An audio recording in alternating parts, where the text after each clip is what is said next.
Endosperm, जैसे कि आपको पहले बताया गया डबल फर्टिलाइजेशन के दौरान कि टू मेल गैमेट जो है एक आपके एग सेल के साथ जो आपका फ्यूज होगा, दूसरा आपका पोलर न्यूक्लियाई के साथ फ्यूज होगा। एग सेल के साथ जो फ्यूज होता है वो जाइगोट बनाता है, जिसे हम सिंगेमी कहते हैं प्रोसेस को, और जो आपके पोलर न्यूक्लियाई के साथ फ्यूज होते हैं उससे आपका एंडोस्पर्म बनता है। तो जो ये एंडोस्पर्म होता है ये मोस्ट इम्पोर्टेंट प्लांट प्रोडक्ट होता है on earth for human being के लिए। हमारी जितनी भी वुमेन बॉडी में कैलोरीज बनते हैं वो 2/3 जो एंडोस्पर्म से आते हैं। ऑयल भी जो है आपको इससे मिलते हैं, जैसे कोकोनट हुआ, कॉर्न ऑयल हुआ, castor oil, palm oil. Food resource भी है ये, जैसे व्हीट, राइस, मेज, बार्ले, मिलेट। साइलेंट फीचर क्या एंडोस्पर्म में कि मोस्टली ये ट्रिप्लोइड होते हैं, लेकिन डिप्लॉइड भी ये पाया जाता है in water lily up to polyploid. Polyploid में हम ये कह सकते हैं 4n आपका फर्टिलेरिया में मिलता है, 9n आपका क्लाइफा इंडिका में मिलता है, 15n आपका जो पिप्रोमिया में मिलता है। 8 में भी एंडोस्पर्मिक और एल्ब्यूमिनस सीड्स और ex albuminous seeds. Mostly contain करता है starch as a food reserve, but it may contain fat, example like castor. It provides nutrient to seed during the dormancy. ये हार्मोन्स भी कंटेन करता है, जैसे cytokinin, जो आपके डिफरेंशिएशन में हेल्प करता है। जैसे कि कोकोनट वाटर में आपका लिक्विड एंडोस्पर्म है, वहां पर साइटोकाइनिन मिलता है। White flour used to prepare bread only contain endosperm of the wheat seed. Other endosperm layer की बात करें तो एंडोस्पर्म में आउटर लेयर जो होते हैं, ल्यूरोल लेयर होती है, जो सिक्रेट करते हैं माइलेज एंजाइम, जो ब्रेक डाउन करते हैं starch and contain in endosperm to sugar for utilization, जो कि यूटिलाइज किया जाता है बाद में सीडलिंग ग्रोथ के लिए। Only endosperm that do not form the angiosperms which do not form the endosperm, यानी न्यूक्लियस ऑफ एंडोस्पर्म होते हैं। तो कुछ फैमिली ऑफ ऑर्किडेसिस में आते हैं, पोडोस्टेमनेसिस एंड ट्रापासिस, इनकी मेंबर में जो आपके एंडोस्पर्म नहीं होता। जब हम मैच्योर कोकोनट की बात करते हैं तो उसमें लिक्विड एंडोस्पर्म जो होता है मिल्की होता है। एरिका कैस्यू है जिसमें एंडोस्पर्म हार्ड टाइप का होता है। स्टेक होशिया है जहाँ पे एंडोस्पर्म बनता है, नोडल्स बनाता है, and cytoplasmic vessels which originate from the peripheral lining of the embryo sac. ये रिच होते हैं ऑर्गेनेल्स में एंड फंक्शन इनका जो है अनसर्टेन होता है। ये या तो आइदर मर्ज हो जाते हैं या फिर जो है एंडोप्रोपर मर्ज हो जाते हैं विद एंडोस्पर्म प्रॉपर में, या डिजेनरेट हो जाते हैं। ये हम ये कह सकते हैं कि एंडोस्पर्म जो है एक अनडिफरेंशिएट टिश्यू भी हम कह सकते हैं, जो या तो ट्रिप्लॉइड होगा या पोलिप्लॉइड होगा। ये ना तो हम गेमेटोफाइट में काउंट करते हैं, ना ही हम जो है स्पोरोफाइट में इसको काउंट करते हैं। ट्रिपल फ्यूजन जो आपका रीस्टिमुलेट करता है growth of the embryo sac which arrest in the 5 nuclear stages में। तो एंडोस्पर्मिक या एल्ब्यूमिनस सीड क्या होते हैं? मैच्योर सीड जो कंटेन करते हैं फूड को स्टोर करते हैं इन एंडोस्पर्म, जैसे कि कैस्टर। एक्स एल्ब्यूमिनस सीड्स वो होते हैं जिसमें आपका एंडोस्पर्म कंप्लीटली यूटिलाइज किया जाता है ड्यूरिंग द सीड डेवलपमेंट के दौरान, और फिर जो फूड स्टोर होता है वो कोटिलेडन्स में होता है, जैसे कि beans, pea, gram seed etcetera. Xenia क्या होता है कि जो आपका डायरेक्ट इफेक्ट होता है पोलन ग्रेन का on the fruit and seeds. तो यहाँ स्पर्म्स जो एंडोस्पर्म जो होता है वो 2 कलर देता है, येलो एंड व्हाइट। एग्जांपल है जियामेज में। मेटाजीनिया क्या होता है कि पोलन ग्रेन का इफेक्ट होता है अदर देन द फ्रूट और सीड्स। तो यानी कि एंडोस्पर्म के आउटर टिश्यू पर भी जो इफेक्ट शो करता है पोलन ग्रेन, उसको बोलते हैं मेटाजीनिया। मोजेक एंडोस्पर्म क्या होता है? मोजेक एंडोस्पर्म जो एंडोस्पर्मिक टिश्यू लेक यूनिफॉर्मिटी, तो इनमें जो है यूनिफॉर्मिटी नहीं होती एंडोस्पर्मिक टिश्यू में। तो यहाँ पे 2 डिस्टिंक्ट रीजन दिखते हैं, जैसे एक जो है व्हाइट है, एक येलो कलर का है, और मोजेक पैटर्न बनाता है। तो एक पार्ट में जो स्टार्च है जबकि दूसरा पार्ट जो शुगरी होता है, जैसे कि जियामेज का है। तो इट में भी फेलियर ऑफ ट्रिपल फ्यूजन्स, जो मेल गैमेट है पोलर न्यूक्लियाई है वो पहले डिवाइड करते हैं independently, providing providing nuclei of two distinct characters interspread during the free nuclear division. जब मैच्योरिटी आती है तो एंडोस्पर्म जो आपका सेलुलर बन जाता है, यानी कि उस टाइम जो है बॉल फॉर्मेशन हो जाती है और इसको एक अपीयरेंस देते हैं लाइक ए मोजाइक और वेरिगेटेड, तो इसलिए इसको जो है आपका मोजाइक एंडोस्पर्म भी कहते हैं। रूमिनेट एंडोस्पर्म में कहते हैं कि जो एंडोस्पर्म का सरफेस होता है वो इरेगुलर होता है, अनइवननेस होता है। तो ये करीबन 32 फैमिलीज ऑफ एंजियोस्पर्म में पाया जाता है। तो ये जो अनइवननेस होती है ये कई कारणों से होती है, या तो अनफोल्डिंग ऑफ सीड कोट होती है, या सीड जो सेल्स हैं सीड कोट लेयर के वो अनइक्वल रेडियल इलोंगेशन शो करे, या फिर by the growth of integument when the nucleus is consumed by the endosperm. तो दीज आर डिफरेंट एंडोस्पर्म्स जिसमें आप देख रहे हो कि उनकी जो सरफेस है वो आपका इरेगुलर है। Reflecting activity of endosperm as well as seed coat, तो जो आपके रूमिनेंट है इसमें जो आपकी सीड कोट की और एंडोस्पर्म की दोनों की एक्टिविटी शो करता है। तो मोस्टली जो रूमिनेंट एंडोस्पर्म है ये आपका एनोनासिस, मिट्रियासिस, एरिलियासिस, एरिकासिस फैमिली में आपका मिलता है। तो ये नीचे जो डायग्राम दिखाया गया है ये मिट्रियासिस का है, जिसमें आपका जो है रूमिनेंट एंडोस्पर्म है, जो कि आप देख रहे हैं कि आपकी जो मेम्ब्रेन जो सरफेस है आपका रिजिड सरफेस है, इरेगुलर सरफेस शो कर रहा है। देन टाइप ऑफ एंडोस्पर्म, तो depending upon mode of development हम कहते हैं 3 टाइप का एंडोस्पर्म है। First is the nuclear endosperm, second is cellular endosperm, third is the helobial endosperm. तो सेलुलर एंडोस्पर्म जो है आपका डाइकोटिलिडन फैमिलीज में होता है, जबकि हेलोबियल एंडोस्पर्म जो है मोनोकोटिलिडन्स की कुछ फैमिली में मिलता है। न्यूक्लियर एंडोस्पर्म तो ये अबाउट 56 फैमिलीज में मिलता है। तो जो आपकी पेन है पीएन तो आपका जो आपकी प्राइमरी एंडोस्पर्म न्यूक्लियस है जो आपका ट्रिपल फ्यूजन से बना था, वो डिवाइड होता है repeatedly by mitotic division without wall formation. तो आपके क्या होंगे, लार्ज नंबर ऑफ जो फ्री न्यूक्लियाई आपकी सेल के अंदर हो जाएंगे। तो आपके सेंटर में क्या होगा कि बड़ा सारा आपका वैक्यूल बन जाता है और जो न्यूक्लियाई होते हैं वो पेरिफेरी पे रेंज हो जाते हैं। तो आपकी चिलेजल माइक्रोपाइलर एंड पे जो है ये न्यूक्लियाई ज्यादा होंगे as compare to other side से। तो जब वॉल फॉर्मेशन होते हैं तो वो सेंट्रीपिटल मैनर से होते हैं, यानी कि फ्रॉम पेरिफेरी टू सेंटर की तरफ होगी। तो इसके एग्जांपल है maize, rice, wheat, cotton, sunflower, लिग्नांथिस एंड ऑक्सीस्पोरा। तो नंबर ऑफ डिवीजन जो है वो डिपेंड करता है साइज ऑफ एम्ब्रियो साइज। अगर एम्ब्रियो का साइज लार्ज है तो डिवीजन भी ज्यादा होंगी। तो साइज ऑफ एंडोस्पर्म में जो न्यूक्लियाई बनता है वो सेम नहीं बनता, चिलेजल एंड पे लार्ज साइज का बनता है, जबकि आपके माइक्रोपाइलर एंड पे जो है स्मॉल साइज के बनते हैं। तो जब वॉल फॉर्मेशन होती है आपकी अक्कर सब्सिक्वेंटली इन ग्लाइसिन मैक्स रैकिसाइपोजिया, और इंडिफिनिट फ्री न्यूक्लियाई जो होते हैं आपके लेमेंथिस एसर में मिलते हैं या मेरिकाइरिया में मिलते हैं। तो फ्री न्यूक्लियाई आपके पेरिफेरी पे आते हैं, जैसे प्रिमुला, मालवा, मेंजिफिया, स्ट्रस, रैकिस। तो ये वॉल फॉर्मेशन जो है लेटर स्टेज में दिखाते हैं। वॉल फॉर्मेशन ओनली एट 8 और 16 न्यूक्लियर स्टेज में अगर शुरू होती है तो उसके एग्जांपल है कैलोट्रोपिस, ट्राइप्लेशिया, जिडेंथिनम एक्सेट्रा। तो this is the diagram of nuclear endosperm. तो आप देख रहे हैं कि पहले जो आपका न्यूक्लियस डिवाइड और प्राइमरी एंडोस्पर्म न्यूक्लियस, तो फ्रीली आपके जो है काफी न्यूक्लियस बन जाता है और बीच में आपका वैक्यूल बन जाता है। बाद में जो लेटर स्टेज में आपकी जो है वॉल फॉर्मेशन होते हैं। तो वॉल फॉर्मेशन जैसे कि मैंने कहा था कि सेंट्रीपिटल है, यानी कि पहले पेरिफेरी पे बनेगी वॉल और फिर आपकी अंदर की साइड होगी।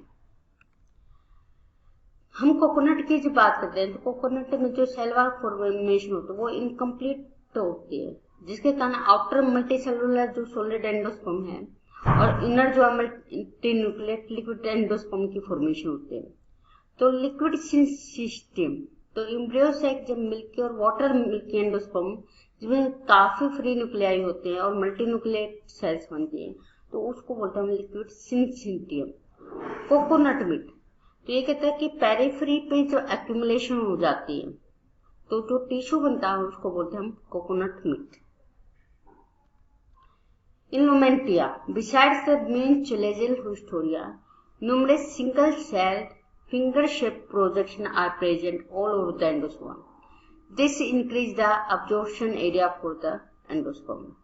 जबकि ग्रेविलिया रोबस्टा की जब हम बात करते हैं तो वहाँ वर्मिफॉर्म अपेंडेजेस जो है आपके चिलेजिल एंड पे दिखाई देते हैं।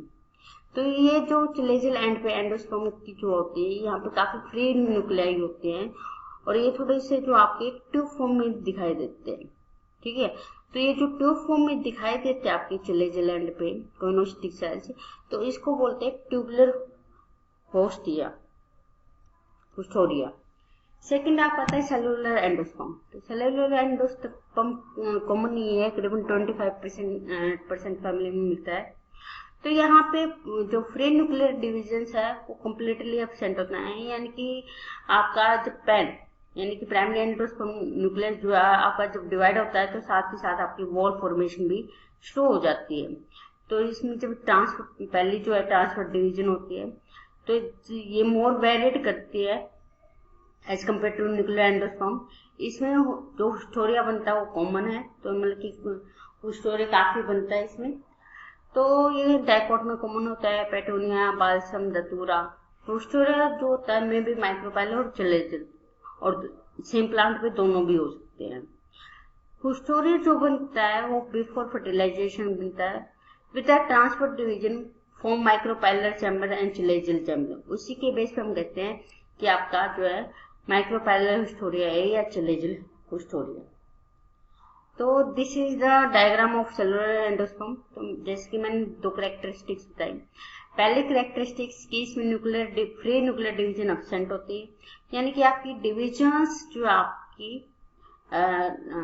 डिवाइड होने के साथ साथ आपकी वॉल फॉर्मेशन भी साथ के साथ होगी। दूसरा जो है इसमें हिस्टोरिया का फॉर्मेशन होता है। तो यानी कि जो आपकी सेल्स होती हैं आपकी माइक्रोपाइलर एंड पे या आपके जो है चिलेजिल एंड पे, तो यहाँ पे सेल्स थोड़े इलोंगेट हो जाते हैं और हिस्टोरिया बनती है। तो यहाँ पे जो इकट्ठे और रिवर्सिव हैं सेल्स, तो आपकी हिस्टोरिया फॉर्मेशन में हेल्प करेंगी।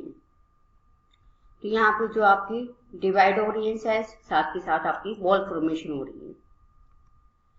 वॉल फॉर्मेशन जो है first division primary endosperm nucleus के साथ होती है। उसके बाद जो आपका ओरिएंटेशन होता है वॉल का, उसके बेस फ्रॉम फर्स्ट से टू और थर्ड डिवीजन, उसके बेस पे जो आपकी डिफरेंट हो जाती है। जिसके जब अगर फर्स्ट जो टू थर्ड डिवीजन है वो ट्रांसवर्स हो, तो इसका एग्जांपल है एरिकासिस एंड ओनासिस में। Orientation of wall formed after first division is vertical, then longitudinally to intersect. और सेकंड जो वॉल होगी वो वर्टिकल होगी पर राइट एंगल हो गया आपके फर्स्ट वाले के साथ। तो उसमें जो वॉल फॉर्मेशन हो रही है वो रिस्ट्रिक्टेड कर देते हैं टू माइक्रोपाइलर एंड पे। एग्जाम्पल एडोक्सन, सेट्रानैंथस। अगर orientation of first wall is transverse and one or both cells then divide vertically, तो इसका एग्जाम्पल है सिकुटिलेरिया और बर्बाकुम। अगर ओरिएंटेशन वॉल की जो है इंडिफिनिट है तो इसके एग्जाम्पल है सिनिकेरिया, यूनेरिया। तो जाहिर है जो ये वॉल के ओरिएंटेशन होते हैं उससे डिफरेंट टाइप के इम्ब्रियोसेक बनते हैं, जो आपको मैं ऑलरेडी करवा चुकी हूँ। Then cellular endosperm. Cellular endosperm जो है आपका सेलुलर एंडोस्पर्म हिस्टोरिया। तो इसमें मैंने कहा था दो कैरेक्टर होते हैं, पहले वॉल डिवीजन के साथ वॉल बनती है, दूसरा आपका जो हिस्टोरिया बनता है। तो हिस्टोरिया भी दो टाइप का बताया था, माइक्रोपाइलर हिस्टोरिया और चिलेजिल हिस्टोरिया।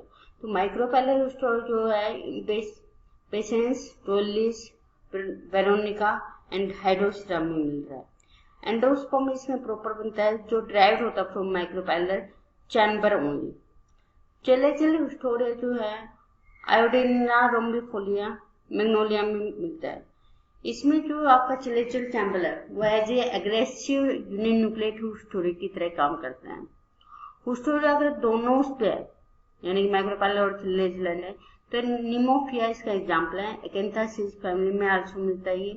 तो इसमें एंडोस्पर्म जो है सिमेट्रिकली डेवलप्ड होता है। इसमें प्रोफ्यूज ब्रांचेस होते हैं at free and give the haustoria a coralloid appearance. तो these are the different haustoria. पहला है वेरोनिका में माइक्रोपाइलर हिस्टोरिया, दूसरा है मैग्नोलिया में चिलेजिल हिस्टोरिया। थर्ड वाला है निम्फोफिला में, जिसमें इन निम्फोफिला both macropyle and ciliegal story are present. Macropyle that is like this hook-like type, जबकि ciliegal में ये tube-like बन रहा है. And this is the impatiens micropyle hysteria. तो मोस्टली एंडोस्पर्म जो आपका बिकम कम्प्लीटली सेलुलर है, बट इन प्योफाइली सेलुलर डाइजेशन जो अकर होता है वो अराउंड एम्ब्रियो होता है. क्रोटोलेरिया की अगर हम बात करते हैं तो वहाँ बाल फॉर्मेशन जो होते हैं अपर रीजन ऑफ एम्ब्रियो में होता है. तो चिलेजल रीजन जो होता है आपका फ्री न्यूक्लियर रहता है and it often elongated and behave like a haustoria. तो जैसे क्रोटोलेरिया का ये दिखाया गया है कि अपर हाफ जो है वो सेलुलर होता है, जबकि जो लोअर हाफ है वो फ्री ऑफ न्यूक्लियर रहता है, और ये जो आपका बनाता है that is the haustoria. Helobial endosperm की जब बात करते हैं तो ये जो है मोनोकोटिलेडन में कॉमन होता है. It is an intermediate type, क्योंकि इसमें जो न्यूक्लियर और सेलुलर एंडोस्पर्म दोनों का कंबाइन होता है. तो फर्स्ट डिवीजन जो होते हैं सिमिलर टू सेलुलर एंडोस्पर्म होते हैं, जिसके कारण जो माइक्रोपाइलर सेल्स जो होते हैं लार्ज साइज की होते हैं और चिलेजल सेल स्मॉल साइज की होती है. चिलेजल सेल जो mostly does not divide further and function as a basal cell, जबकि at maturity it contain one और मोर डिसऑर्गेनाइज्ड न्यूक्लियस जो है प्रेजेंट होती है. माइक्रोपाइलर सेल्स जो है डिवाइड होते हैं further similar to nuclear endosperm. Example है इसके एस्फोडिलस और दूसरा आपका आता है एल्कमोरस. तो दैट इज दिस वन, कि जिसमें हम दिखा रहे हैं कि चिलेजल सेल्स हैं, जबकि माइक्रोपाइलर सेल्स जो आपकी इस तरीके से प्रेजेंट है. लेकिन माइक्रोपाइलर एंड पे आपका जो फ्री न्यूक्लियर डिवीजन हो रहा है, और आपकी जो बेसल सेल चिलेजल सेल है वो बेसल सेल की तरह एक्ट करती है. फिर आपका जो है बाद में जो आपकी वॉल फॉर्मेशन होती है आपकी माइक्रोपाइलर सेल्स की. तो दिस इज दोनों टाइप की इसमें जो है आपकी डिवीजन होते हैं. तो इसलिए जो ये है बीच का इंटरमीडिएट जो एंडोस्पर्म है जिसे हम बोल रहे हैं हेलोबियल एंडोस्पर्म. हेलोबियल एंडोस्पर्म जो स्टोरेडेल होता है वो चिलेजल टिश्यू से होता है, जो कि आपका ट्यूबुलर होता है, यूनिसेलुलर होता है, बट एक्सेसिव पेनिट्रेट कर जाता है न्यूक्लियस एट द चिलेजल एंड. तो ये काफी एलोंगेटेड हो जाता है. एंडोस्पर्म जो है नरिशमेंट ऑफ एम्ब्रियो, तो ये प्रोवाइड करता है डेवलपिंग एम्ब्रियो को नरिशमेंट. तो इसके एविडेंस क्या है, जब टाइम ऑफ फर्टिलाइजेशन होता है तो उस टाइम एम्ब्रियो सैक में जो सफिशिएंट फूड स्टोर नहीं होता. तो जैसी बात है कि आपका जो है एम्ब्रियो सैक में जब फर्टिलाइजेशन होता है उसके बाद ही आपका जो है एंडोस्पर्म बनता है. कह रहे हो उससे पहले जो आपका सफिशिएंट फूड नहीं होता है एम्ब्रियो की ग्रोथ के लिए. Second, zygote start development only after endosperm has sufficient growth. क्योंकि आपका जाइगोट और जो आपका एंडोस्पर्म ट्रिपल फ्यूजन होता है वो साइमल्टेनियसली होता है, लेकिन बाद में जो है एंडोस्पर्म की जो स्पीड ज्यादा होती है कंपेयर टू जाइगोट फॉर्मेशन, तो एंडोस्पर्म पहले बनता है जो बाद में उसको फूड प्रोवाइड करता है. तो ये सेकंड पॉइंट यही कह रहा है कि जाइगोट स्टार्ट डेवलपमेंट जब आपका एंडोस्पर्म में सफिशिएंट ग्रो कर जाता है. Third, endosperm grow more rapidly as compare to the zygote. अगर एंडोस्पर्म को हम अबॉर्ट कर देते हैं तो एम्ब्रियो सैक की ग्रोथ पे जो एम्ब्रियो का जो ग्रोथ होता है उस पे एडवर्स इफेक्ट पड़ता है, नेगेटिव इम्पैक्ट पड़ता है.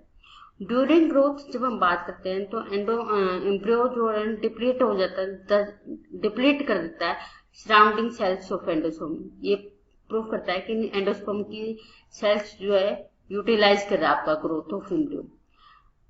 सिक्स आपका आता है endosperm completely used during embryo development and at maturity non endospermic seed की जो है फॉर्मेशन होती है. फंक्शन ऑफ एंडोस्पर्म, तो पहला है एज ए न्यूट्रिएंट मीडियम की तरह काम करते हैं for development of embryo. Seed germination, क्योंकि ये फूड रिच रिसोर्स होता है फूड रिजर्व का, जो कि आपकी सीड जर्मिनेशन की दौरान यूटिलाइज कर लिया जाता है. फिर आपका न्यूट्रिएंट मीडियम होता है इनविट्रो एम्ब्रियो कल्चर में, क्योंकि कोकोनट मिल्क में जो साइटोकाइनिन होता है जो कि आपकी सेलुलर डिफरेंशिएशन में हेल्प करता है. ये आल्सो इंड्यूस करता है portion of seeds from genetic mismatch growth. इसके अलावा ये रेगुलेट करता है gene expression in endospermic tissue में. ये आल्सो इंड्यूस करता है signal according to environmental condition and regulate embryonical growth और ये हेल्प करता है कि आपके एडवर्स कंडीशन में भी जो है आपका सीड की प्रॉपर ग्रोथ हो जाए।